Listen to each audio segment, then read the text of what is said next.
It is Friday, February 4th. Today's reading will be Exodus, chapters 31 through 33. Hope you're doing well today.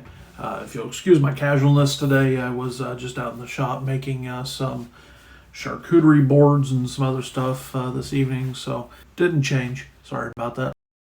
I neglected to mention that yesterday was Dan and Tara's anniversary. Sorry about that. Happy anniversary to you guys.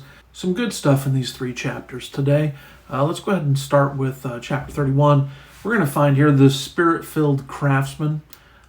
Discussion for another time. I believe still in the Old Testament that they still had some sort of eternal security. We'll cover that here in a little bit. But how differently did the Holy Spirit interact with people in the Old Testament?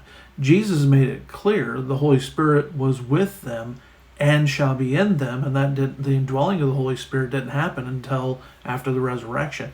Yet here we have in the Old Testament the Holy Spirit indwelling for the purpose of work. And does that mean that they were regenerated, or was it just filling for a purpose of work? And, if we want to think about that, Saul, King Saul, when he visited the witch of Endor, was told, "Hey, by Samuel, you'll be with me tomorrow." So we're going to see Saul in heaven. We find here that the 40 days are coming to an end of Moses being up on top of Mount Sinai. He's about to come back down. There are three people in the Bible that fasted for 40 days and 40 nights. Those three people are Moses, here, Elijah, and Jesus.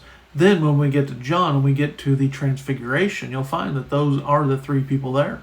I'm not sure if that's a coincidence, but it's worth pointing out. Now here we get to chapter 32 and we find out why God called Moses and not Aaron. We find here that doctrine is more important than flash. Notice that Aaron and the Israelites believed what they were doing was of God and that God wanted it. They were wrong. I can sincerely believe that I am Mr.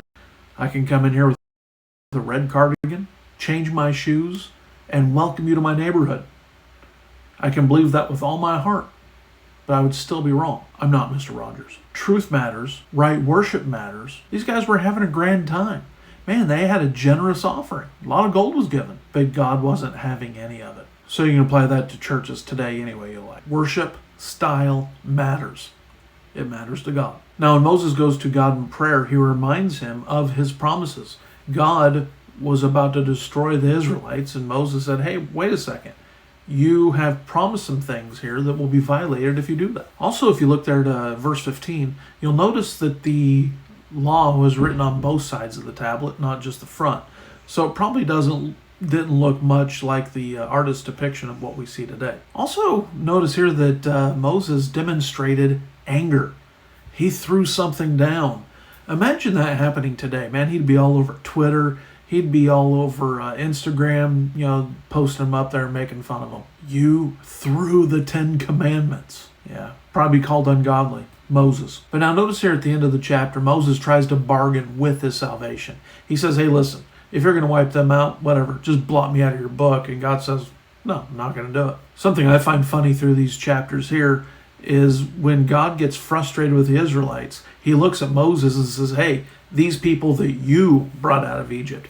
And then when Moses looks back at God, he says, "Hey, these people that you brought out of Egypt, and might I say with a mighty hand." And then we come to the end of chapter 33, and just a great story here. Moses doesn't care about anything but God's presence. Show me your glory. For Moses, it wasn't about what God could do for him, for the glory that Moses could have, leading a nation.